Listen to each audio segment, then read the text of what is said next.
அஸ்ஸலாமு அலைக்கும் வரஹ்மத்துல்லாஹி தஆலா பரக்காத்துஹு. உங்கள் அனைவரின் மீதும் இறை கருணை என்றென்றும் உண்டாகட்டுமாக. அன்பு நண்பர்களே, எப்படி இருக்கிறீங்க? நல்லா இருக்கீங்களா? நாம இன்னைக்கு ஒரு நூல் குறித்து பார்க்க இருக்கிறோம். ஹதீஸ் தொகுப்பு குறித்து நம்ம பார்க்க இருக்கிறோம். சரியா? அது குறித்து நம்ம சில செய்திகளை இன்ஷா அல்லாஹ் பார்த்து விடுவோம். என்னென்ன செய்திகள் அதுல கிடைக்குது அப்படிங்கிறது குறித்து ரொம்ப நாள் கழிச்சு வந்திருக்கிறேன். இருக்கும், கொஞ்ச நாள் இருக்கும், பல நாள் குறித்து வந்திருக்கிறோம் இன்ஷா அல்லாஹ். மஆலிமு சுன்னத்தின் நபவியா, அப்துல்லாஹ் பப்ளிகேஷன் அவங்க வெளியிட்டு இருக்கிறாங்க, மயிலாடுதுறையில இருந்து. சாலிஹ் இப்னு அஹ்மது அஷாமி, அல்லாஹ் அவருடைய ஆயுள் காலத்தை நீடிக்க செய்வானாக, அந்த ஹஜரத் அவங்க தொகுத்திருக்கிறாங்க. சிரியாவினுடைய திமிஷ்கில் பிறந்து தற்போது ரியாதுல வசிக்கிறாங்க. 1934 பிறந்தாங்க. இன்ற அளவுக்கு அவங்க நல்ல பல தீன் சேவைகளை கொடுத்துக்கிட்டு இருக்கிறாங்க. அல்ஹம்துலில்லாஹ். மஆலிமு சுன்னத்து நபவியா, மூல நூலாசிரியர், தமிழாக்கம் பாகம் 2, மூல நூலாசிரியர் சாலிஹ் இப்னு அஹ்மது அஷாமி ஹஃபிதஹுல்லாஹ். தமிழாக்கம் முனைவர் மௌலவி நு Abdul Hadi Baqavi Fazil Qasimi, MA MPhil PhD. வெளியீடு அப்துல்லாஹ் பப்ளிகேஷன், ஹாஜா வணிக வளாகம், தரங்கை சாலை, மஸ்ஜிதே மஅ்மூர் அருகில், மயிலாடுதுறையிலிருந்து வெளியிட்டு இருக்கிறாங்க. இந்த நூல்ல சுமார் ஒரு 793 ஹதீஸ்கள் தமிழாக்கம் செய்யப்பட்டிருக்குது. சுமார் 592 பக்கங்களை உள்ளடக்கிய நூல் இது. 600 ரூபாய் அதனுடைய மதிப்பீடு போட்டிருக்கிறாங்க. பல செய்திகள் இதுல நிறைய காண கிடைக்குது. ஏற்கனவே இந்த நூல் குறித்து உண்டான பல்வேறு வகையிலான ஆக்கப்பூர்வமான விமர்சனங்களை மஆலிமு சுன்னத்து நபவியாவினுடைய முதல் பாகத்திலே நம்ம நிறைவாக கொடுத்துட்டோம். இருந்தாலும் கூடுதலாக சில செய்திகளை நம்ம இதுல கொடுக்க இருக்கிறோம். அதை நாம பார்த்துருவோம். இந்த நூல் பாகங்கள், அல் மக்சத் என்று சொல்லக்கூடிய பாகங்களாக இருக்குது ஒண்ணு. அதற்கு அடுத்ததாக பகுதி அப்படின்னு சொல்லி போட்டிருக்காங்க. பகுதி என்பது மீன்ஸ் அத்தியாயம், நம்ம கணக்கில் எடுத்துக்கலாம். ஓகேவா? கிதாபு அப்படிங்கிற போட்டிருக்கிறாங்க. அதற்கு அடுத்ததாக பிரிவு, அதாவது ஃபஸ்ல், பிரிவுகள் அப்படிங்கிறதுக்குள்ள பல பிரிவுகள் இருக்குது.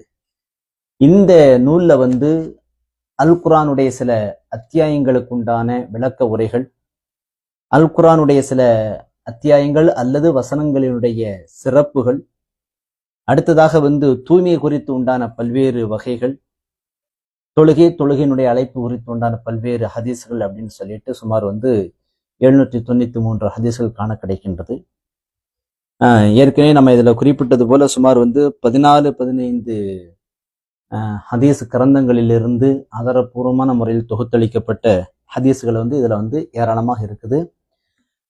நூல் வடிவமைப்பு வழக்கம் போல ரொம்ப அற்புதமாக இருக்கிறது. நூலினுடைய தரம், எழுத்துக்கள் எல்லாமே தரமாக இருக்குது. நல்லாவே கொடுத்துருக்குறாங்க. மிகச்சிறப்பா இருக்குது. முந்தைய பதிப்பை விடவும், அதாவது முந்தைய பாகத்தை விடவும் இந்த பாகத்துல நிறைய விஷயங்கள் மேம்பட்டு இருக்குது. வாசிக்கிறதுக்கும் சரி, அதற்கு அடுத்ததாக அந்த மொழியாக்கத்திலும் சரி, ரொம்ப நல்ல ஒரு மேம்பட்ட நிலையாகவே நான் என்ன அளவுல பார்க்கிறேன். அடுத்து இன்னும் சமீபமாக எடுத்து பார்த்தேன், ரஹ்மத் அறக்கட்டளை மூலமா போட்டிருக்கக்கூடிய இந்த புகாரியினுடைய முதல் பாகம்லாம் இருக்கு இல்லையா, அந்த பாகத்தையெல்லாம் எடுத்து பார்த்துருக்கேன். அதையும் இதெல்லாம் நான் சும்மா நெருக்கி வச்சு பார்த்துருக்கிறேன். அதனுடைய முதல் ஆரம்ப 1 அல்லது 2 பாகங்கள்ல அடிக்குறிப்புகள் மிகுதமாக இருக்காது. ரொம்ப தாமதமாகத்தான் இருக்கும். இன்னும் சொல்ல போனா முஸ்லிம் ஷரீஃப்ல அடிக்குறிப்புகள் நிரம்ப இருக்கும், நல்லா இருக்கும். புகாரி அந்த அளவுக்கு இருக்காது. அவங்க 7 பாகத்துல போட்டிருந்தாங்க அதுல. அது போலவே இதுல முதல் பாகத்துல பெரிய அளவுல அடிக்குறிப்புகள் சுத்தமா கிடையாது. இதுலயும் அதிகமா கொடுத்த மாதிரி தெரியல. ஓரளவுக்கு தான் கொஞ்சம் விளக்கமாக வேணா கொடுத்துருக்காங்க. அங்கங்க தேவையான இடத்த ரொம்ப குறைவாக போட்டிருக்கிறாங்க. இன்னும் அதுல கொஞ்சம் மேம்படணும். அடிக்குறிப்புகள் ரொம்ப முக்கியமாக இருக்கணும் அப்படிங்கிறத நான் உங்களுடைய கவனத்துக்கு தரேன். ஏனென்றால் அந்த மூல நூல்ல வந்து அதுக்குண்டான விளக்க உரைகள் அல்லது நாம முயற்சி செய்து சில ஆசியாக்கள்னு சொல்லுவாங்க, ஓரக்குறிப்புகள், அது அந்த மொழியாக்கம் செய்யக்கூடிய உஸ்தாதுமார்களுக்கெல்லாம் தெரியும். அந்த வேறு பல ஹதீஸுடைய கிரந்தங்களிலிருந்து வந்திருக்கக்கூடிய விளக்க உரைகளை வந்து தேவையான இடங்கள்ல வந்து இங்க வந்து நாம வந்து இணைக்கிறது அப்படிங்கிறது இன்னும் கொஞ்சம் வாசிக்கக்கூடிய ஆலிம் பெருமக்களுக்கு, மார்க்க அறிஞர்களுக்கு கொஞ்சம் இலகுவா இருக்கும் அப்படிங்கிறதையும் சுட்டி காட்ட ரொம்ப அற்புதமான விஷயம். வழமை போல வந்து கலைச்சொற்கள்ல இருந்து நம்ம வந்து ஆரம்பிச்சிடலாம். நிறைய செய்திகள் வந்து கொடுத்துருக்குறாங்க. அதுல வந்து நிறைய ஏராளமான கலைச்சொல் அகராதி வந்து நல்லா தான் இருக்குது. அதுல ஒரே ஒரு ஒரு ஒரு செய்தியை மட்டும் நான் வந்து அங்கு கவனத்துக்கு தர்றேன். தஹஜ்ஜுத் தொழுகை அப்படின்னாக்கா என்ன தஹஜ்ஜுத் அப்படின்னா என்னங்கிறத வந்து கலைச்சொல் அகராதியில வந்து அங்க கொடுத்துருக்குறாங்க. இரவு தொழுகை, பின்னிரவு நேரத்தில் நிறைவேற்றப்படும் 8 ரக்காத்துகள் கொண்ட கூடுதல் தொழுகை, தூக்கத்தை கைவிடுதல் என்பது இதன் சொற்பொருளாகும் அப்படின்னு சொல்லிட்டு போட்டிருக்கிறாங்க. பின்னிரவு நேரத்தில் தஹஜ்ஜுத் தொழுகை என்பது குறைந்தபட்ச அளவு என்பது 4 ரக்காத்துகள்.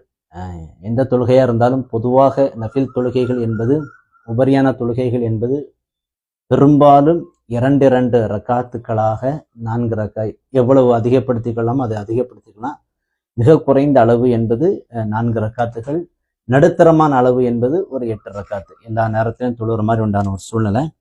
அது வந்து 8 ரக்காத்துகள் கொண்ட ஒரு கூடுதல் தொழுகைன்னு சொல்லி வரையறுத்திருக்கிறனால இந்த செய்தியை வந்து நான் வந்து சுட்டி காட்டுறேன். அடுத்தது வந்து நபித்தோழர் அப்படிங்கிறதுக்கு ஒரு நல்ல ஒரு ஒரு சஹாபினா யாரு அப்படிங்கிற ரொம்ப அழகா வந்து கொடுத்துருக்குறாங்க. நபி ஸல்லல்லாஹு அலைஹி வஸல்லம் காலத்தில் வாழ்ந்து அவர்களை கண்டு அவர்கள் கரம் பெற்று முஸ்லிமாக வாழ்ந்து முஸ்லிமாக மரணித்த ஒவ்வொருவருக்குமே நபித்தோழர் அப்படிங்கிற மாதிரி வந்து கூறப்படும் அப்படிங்கிறத நிறைய போட்டிருக்கிறாங்க. வேறு சில நல்ல பல வார்த்தைகள் வந்து நிறைய இருக்குது. அதுபோல வந்து இன்னொன்று வந்து போட்டிருக்கிறாங்க, பெருந்துடக்கு அப்படின்னா என்ன? இதனை அரபியில் ஜனாபத் என்பதாக கூறுவார்கள். உடலுறவு கொண்டாலோ இச்சை கசிவு ஏற்பட்டாலோ குளியல் கடமையாகும். அவ்வாறே மாதவிடாய், பிரசவ இரத்தப்போக்கு நின்ற பின்னரும் குளியல் கடமையாகும். குளியல் கடமையான இந்த நிலைக்கே பெருந்துடக்கு என்பதாக கூறுவர் அப்படிங்கிற மாதிரி இதுக்கு வந்து விளக்கம் கொடுத்துருக்குறாங்க. ஆனா உண்மையிலேயே வந்து உடலுறவு கொள்ளுதல் அப்படிங்கிறது ஒண்ணு, இன்னும் கொஞ்சம் கூடுதலாக கவனமாக வந்து அதுக்கு உண்டான விளக்கத்தை வந்து கொடுத்துருக்கலாம். திரையின்றி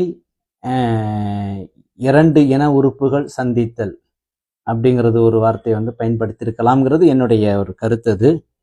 அது இச்சை கசிவு ஏற்படுதல் அப்படிங்கிறது வந்து பொதுவாக வந்து அது போட்டுட்டாங்க. மற்றபடி எல்லாத்துக்குமே ஓரளவுக்கு நல்ல நிறைய விளக்கங்களை வந்து கலைச்சொல் அகராதியில் வந்து நிரப்பமாக வந்து கொடுத்துருக்குறாங்க. அல்ஹம்துலில்லாஹ், நல்ல விஷயம். அடுத்ததாக இன்னொன்னு பார்க்குறேன், யஜூஜ் மஜூஜ்.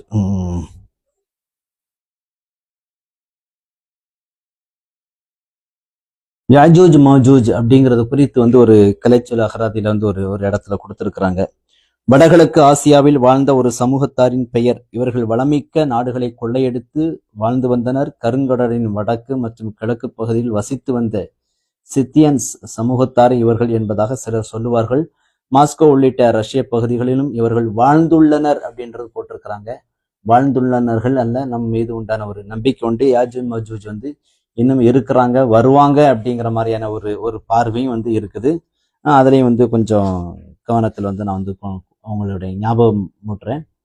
வேறு சில விஷயங்கள் இருக்கு. அடுத்ததாக வந்து ஒரு ரொம்ப கவனிக்கத்தகுந்த மிகச்சிறப்பு வாய்ந்த ஒரு செயல் என்ன பண்ணியிருக்கிறாங்கன்னாக்கா, சிஹாவு சித்தா என்று சொல்லக்கூடிய ஆதாரபூர்வமான 6 நபிமொழிகளாகிய புகாரி, முஸ்லிம், திருமிதி, அபூதாவுது, இப்னு மாஜா, நசை போன்ற நூல்களினுடைய மூல நூலாசிரியர்களுடைய வாழ்க்கை வரலாறு குறித்து சில குறிப்புகள் வந்து முழுவதுமாக பகிரப்பட்டிருக்கு. ரொம்ப சந்தோஷமாக இருக்கு அந்த செய்திகள்லாம்.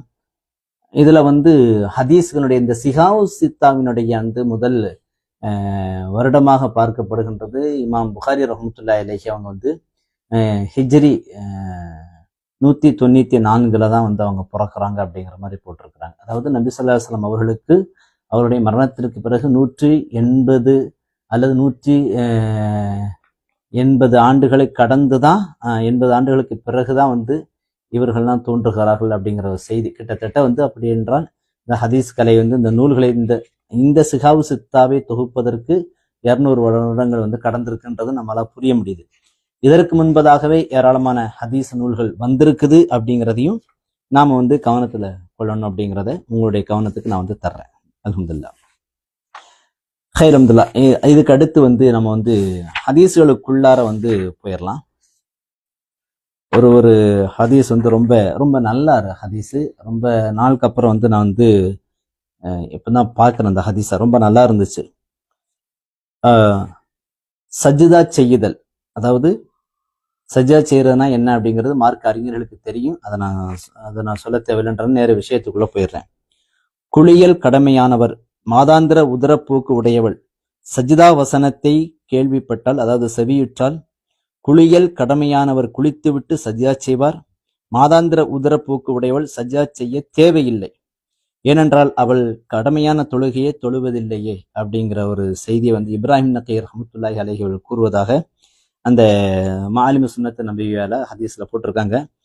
சுனனு தாரமியில வந்து 1016வது ஹதீஸாக பதிவு செய்யப்படும். இது ஒரு புதிய ஹதீஸ். அதாவது பொதுவாக யாரு சஜ்ஜாவினுடைய வசனத்தை கேட்டாலும் சஜ்ஜா செய்யணும் அப்படிங்கிறது வந்து நமக்கு வந்து மார்க்கத்தில் வந்து விதியாக்கப்பட்டிருக்கு.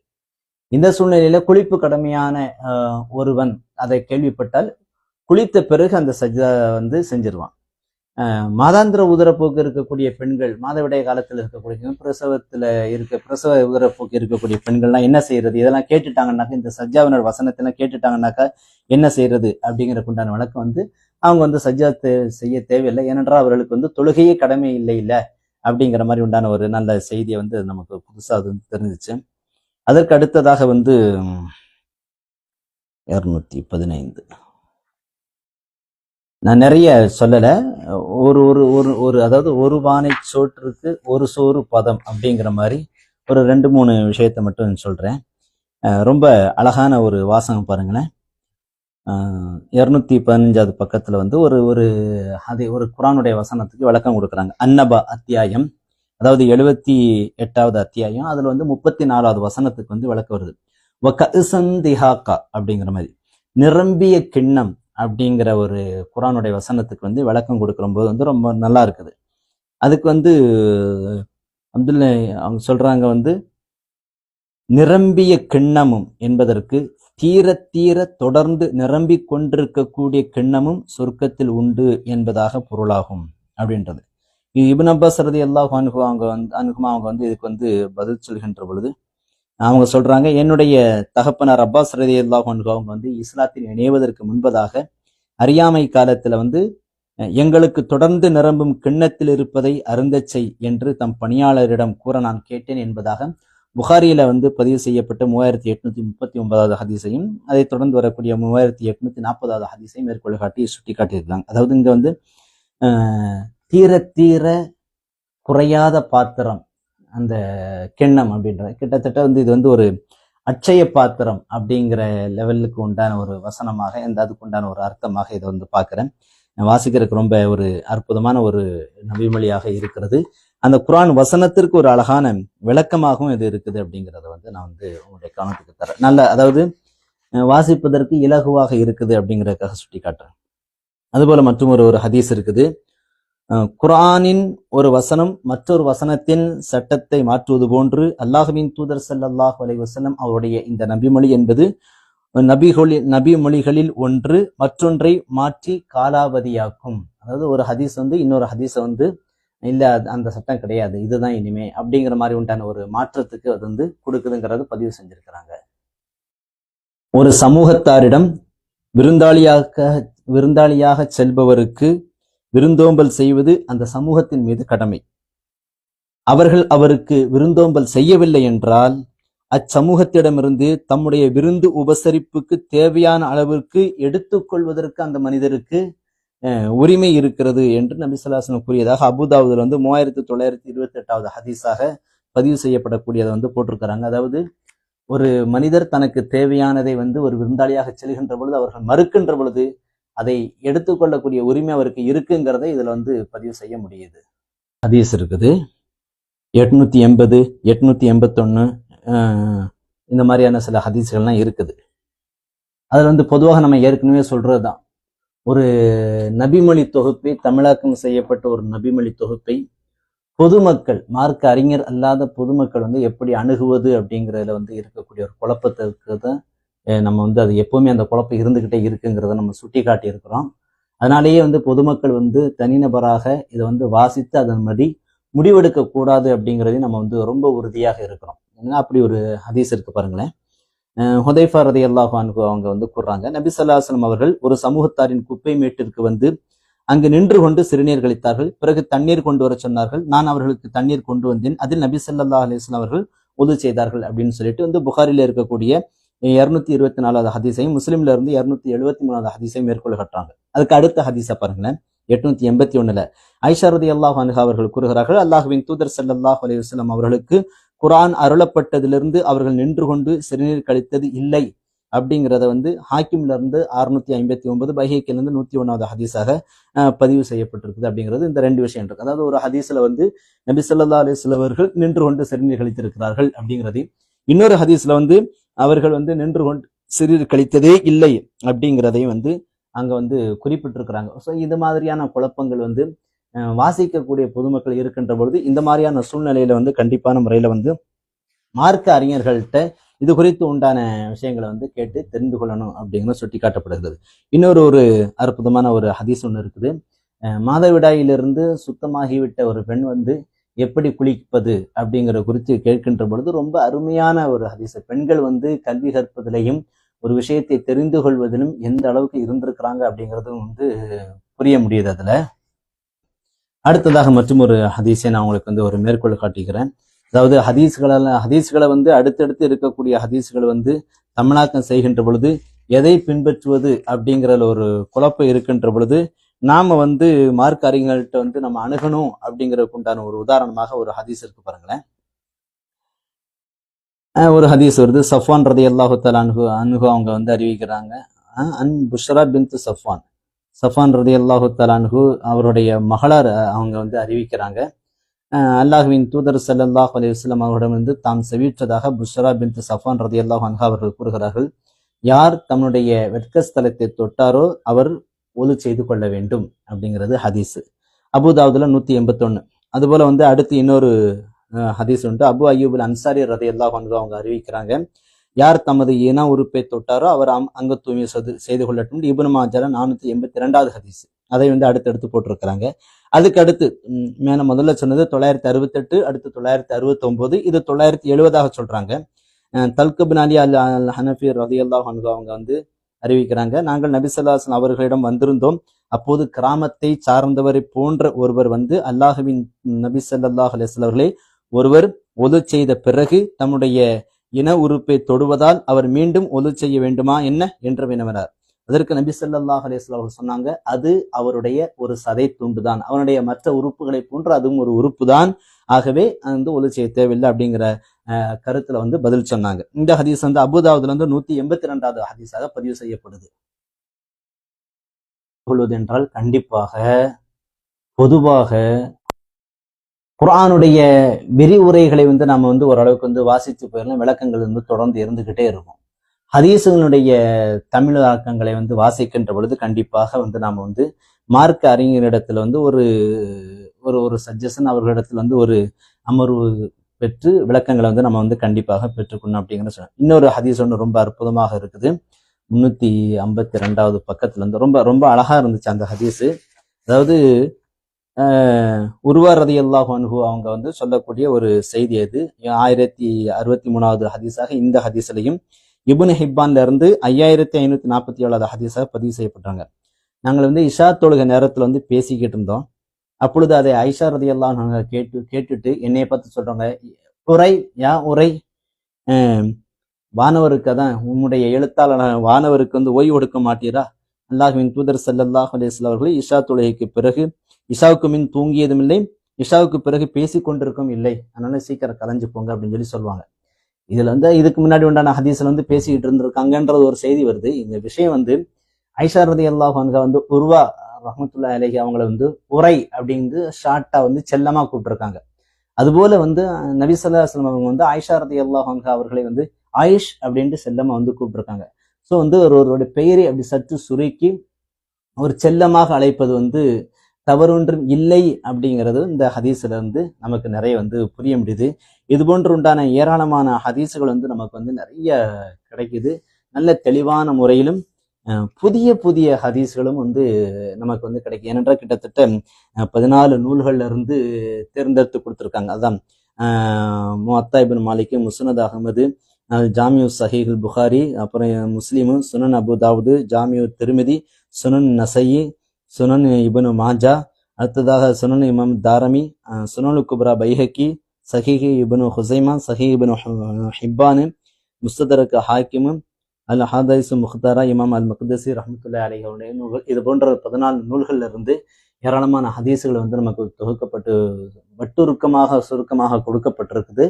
மிகவும் முக்கியமான ஒரு நூல் இது. வாங்குங்கள், வாசியுங்கள், பயனடையுங்கள். மிக முக்கியமாக மார்க்க அறிஞர்கள் வந்து இந்த மாதிரியான நூல்களை ஹதீஸ் நூலை வாசிக்கின்ற பொழுது பொதுமக்களிடத்தில் ஏராளமான செய்திகளை ஒரு நல்ல பரந்த எண்ணத்தோடு வந்து பேசுவதற்கு ஒரு நல்ல வாய்ப்பாக அமையும். நல்ல ஒரு அற்புதமான முயற்சி. அந்த அப்துல்லா பப்ளிகேஷன் அவர்களுடைய வெளியீட்டு மூலமாக, அவருடைய செயல்பாடுகளின் மூலமாக ஒரு நல்ல நோக்கத்தோடு வந்து இந்த ஹதீஸ் நூல்கள் வந்து வெளியிடுறதுக்கு வந்து முயற்சி செஞ்சிருக்கிறாங்க. அவருடைய முயற்சி தொடரட்டும். முயற்சிக்கு இறைவன் புறத்திலிருந்து எல்லா விதமான அருளும் உதவியும் நிறைவாக கிடைக்கட்டும். மீண்டும் ஒரு நல்ல நூலோடு உங்களை சந்திக்கிறேன். அஸ்ஸலாமு அலைக்கும் வரஹ்மத்துல்லாஹி தஆலா வபரகாத்துஹு.